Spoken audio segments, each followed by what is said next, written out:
Okay, everyone, welcome to lesson 3 of storyboarding with me, Raj. In lesson 3, we're going to talk about visual vocabulary and the shots, which is the same thing. So, for those of you who may not know, storyboarding involves understanding the art of the cinematic language. Now, there's a certain language you need to know, visual language. When you're doing storyboards, you can't just go drawing scenes happy go lucky. There are certain rules you need to know, and when you know those rules, eventually you could break those rules.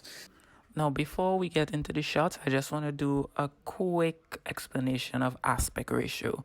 Now, what aspect ratio is basically is, I'm sure many of you have seen movies and you've seen, when you look at the screen, sometimes you see movies with like the black bars on the top and the bottom, and then sometimes you might see a movie with it fills the whole screen, and then sometimes you might look at a really old movie and it might be in like a box type shape.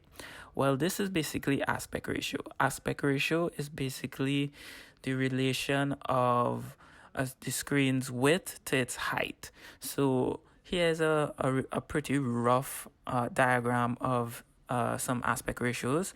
So the 4:3 aspect ratio is basically the really old aspect ratio that used to be on televisions, where you would have a TV that's really just a square. Now, this was the aspect ratio that film was shot for those televisions, and as time went on, the aspect ratio became wider because it was more immersive. And then in film, we have the aspect ratio of the 1.85 to 1 aspect ratio, which is a wider aspect ratio for film, right? And then television caught up with cinema, and now we have widescreen televisions at a ratio of 16 to 9. So there are more aspect ratios in between because of the evolution of cinema and the evolution of film and video. But these are the three main ones you should basically know of. The 4:3 is the original box aspect ratio. The 16:9 is usually what you would be storyboarding on for a TV show. And the 1.85 to 1 is what you would probably be using for film. Now, the reason why I'm telling you this is because depending on the production you're working on, you're going to have to ask either your storyboard manager or your head of story what aspect ratio is the show or the film going to be in, because it's very important, because it's one of the first things you need to do when you open up your storyboarding software, no matter what it is. You would need to work at the aspect ratio of the show. So if you want to read up more about aspect ratio, there's a whole bunch of stuff on the internet explaining the different aspect ratios and its history with film and video, etc. But let's move on to the shots now. First, we're gonna talk about the wide shot. Now, the wide shot, a lot of you have seen movies, like most movies, the opening scene is a wide shot. Now, what is a wide shot? A wide shot usually establishes the environment or the location where the story is going to take place. So let's say in this shot I have a story of just a random building, and if this is the first shot, I want to tell my audience that this is where the scene or the story of this scene is going to take place. I want to tell them, I want to communicate to them that this is where the story is going to take place. Now, sometimes wide shots aren't always used to open a scene. Sometimes they may be used to end the scene, to reveal something, to keep suspense, or like to be a revelation to the audience. Sometimes it isn't always used as establishment. So the second shot we're going to talk about is the full shot. This is a shot that's used a lot, and what this shot is used for is mainly to show the full body of a character, so the audience knows, okay, who this character is, their costume. They can get like a full look at them, have an idea about who this character is. And the shot is also used to show the character in environment. They want to show the character, the full character in the environment and how they interact with that environment. Now, this shot we're gonna talk about here now is called the cowboy shot, and as you can see, this shot is a bit more closer, right above the knees. They call it the cowboy shot because it's usually the guns of the cowboy really hang, and I believe, I could be wrong, I believe they used to use the shot a lot in westerns and stuff. So reason why you would want to use the shot is to get a little closer to the character, a little more intimate. And we're going to talk about intimacy a little more with the medium close-up shot. Now, the medium close-up shot, it usually ends right, let's say you were wearing a shirt and you know the shirt pocket, it usually ends like right there. It'll cover like from the chest area right up to the head. Now, the medium shot is used more when you have characters talking to each other and they're talking, maybe they're just having a quick conversation, probably not too serious, probably not too dramatic, just a casual conversation. And now we're gonna have even move the camera even closer up to the character. This one is called the choker. It usually covers the head right to where the neck joins the body. This is a shot like, okay, you want to be a little more intimate, a little more emotional, and I think for me, when I use close shots, I tend to use them more in more emotional moments, more like when I want to see the emotion in the actor's face, the really nuanced acting in the actor's face. And as you keep going closer, you get the big head close-up shot. There's sometimes you want to be really dramatic, you go really close up, and you could even be more dramatic by even going to the extreme close-up, right?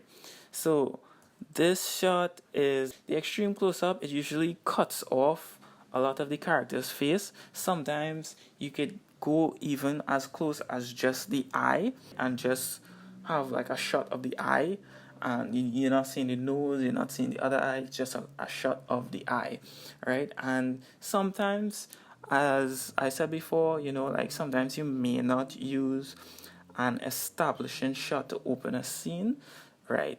In those other circumstances, you may use an extreme close-up to open a scene, and as you move away and reveal more information to the audience, that's the way you could open up a scene as well.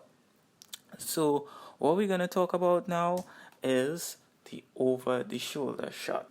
So I hope I'm not moving too fast for you guys, because this is some really basic cinema language. There's a lot of language of cinema, and these are the really basic ones that you need to understand.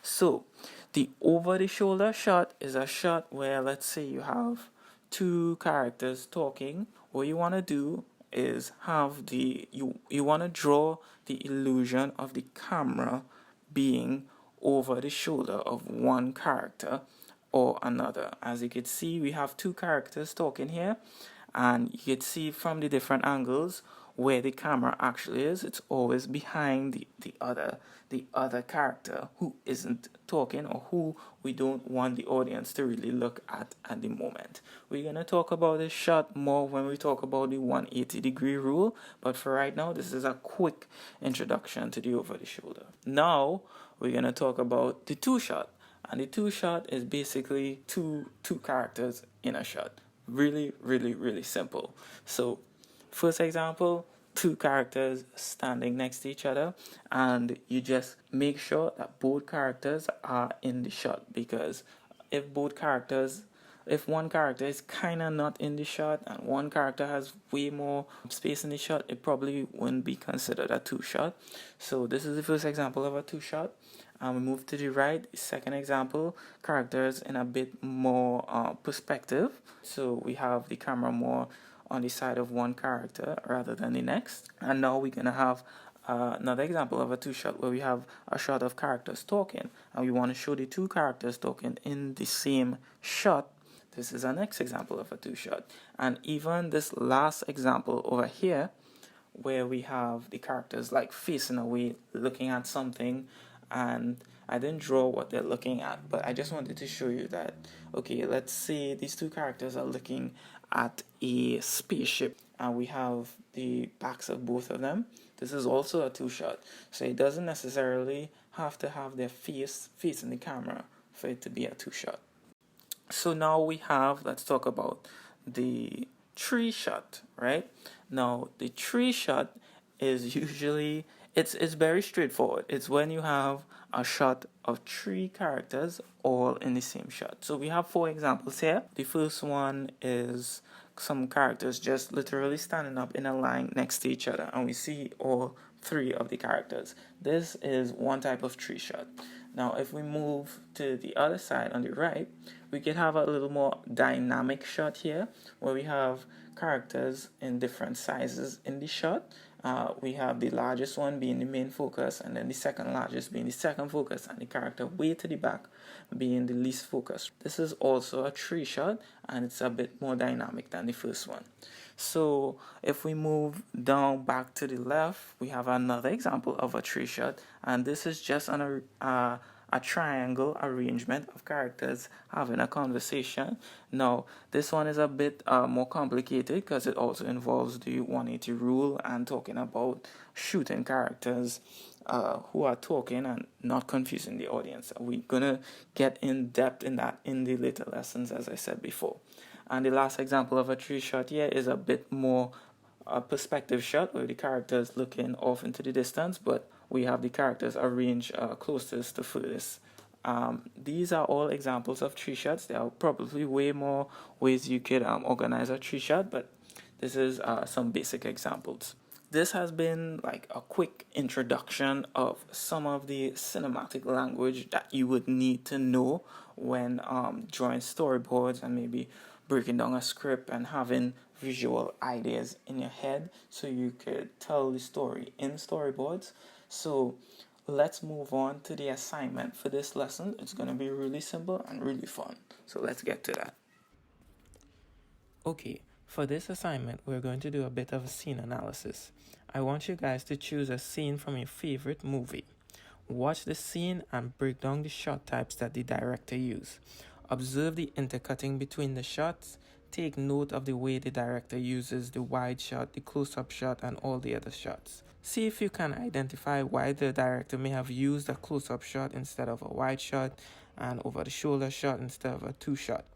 Just like before, I want you to draw out the shots for the scene and study them as a whole. This is your assignment for this class. Good luck and see you in the next class.